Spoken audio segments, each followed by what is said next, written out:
எதிரான காரியங்களை அவர் காண்கிறார். அந்த எதிரான பிரச்சனை வரும்போது சீசனால தண்டு வலிக்க முடியல. நல்ல விசுவாசத்தோட தொடங்கி சபைக்குள்ள வந்தோம். ஆரம்பத்துல ரொம்ப அற்புதமா இருந்துச்சு. ஆனா இப்ப பார்த்தா கரை சேருவனோ என்னமோ, இந்த பிள்ளைனால என் காலத்துக்கு முன்ன செத்துருவனோ என்னமோ, இந்த வியாதியினால என் காலத்துக்கு முன்ன செத்துருவனோ என்னமோ, இந்த பிரச்சனையினால என் வாழ்க்கையை நானே பாதியில தெரியாமலே முடிச்சிருவனோ என்னமோ அப்படின்னு பாதியில நிக்கிற உங்களை மீதி பாதியை கடக்க பண்ண என் தெய்வம் வருவார். ஒண்ணு தெரியுமா? அவர் இங்க வந்திருக்கிறார். அவர் இங்கே தான் இருக்கிறார். இருதயத்தை பார்த்துக்கிட்டே இருக்கிறாரு. நீ வடிக்கிற கண்ணீரை பார்த்துக்கிட்டே இருக்கிறாரு. நீ தடுமாறுறத பார்க்கிறாரு.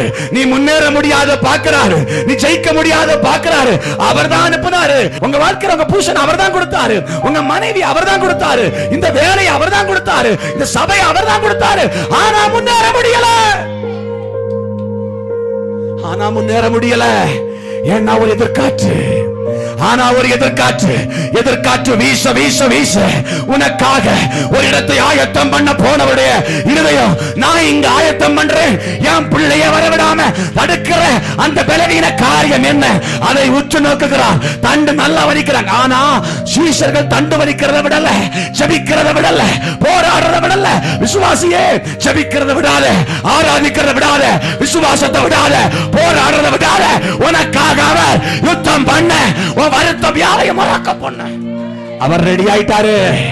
அவர் ரெடி ஆகிவிட்டார். நான் ஜாமத்துல அவருடைய சத்தம் கேட்குது.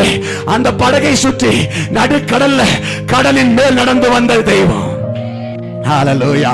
இன்றைக்கு உன் பிரச்சனை எங்க தத்தளித்துக் கொண்டிருக்கிறாயோ அந்த இடத்துல அவருடைய நேசருடைய பாத சத்தம் என் காதுல கேட்குது. எனக்காக தான் பேசுறாருன்னு சொல்றவங்க நல்ல கரத்தை தட்டி, நான் அதை நம்புறேன் ஆண்டவரே, நான் அதை விசுவாசிக்கிறேன் ஆண்டவரே. பெரிய காரியம் செய்ய போறாரு.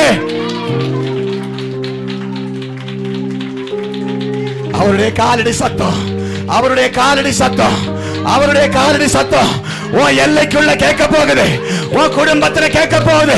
இந்த மாவட்டத்துல, இந்த சபைக்குள்ள, அந்த விஷனுக்குள்ள அவர் சத்தம் கேட்க போகுது.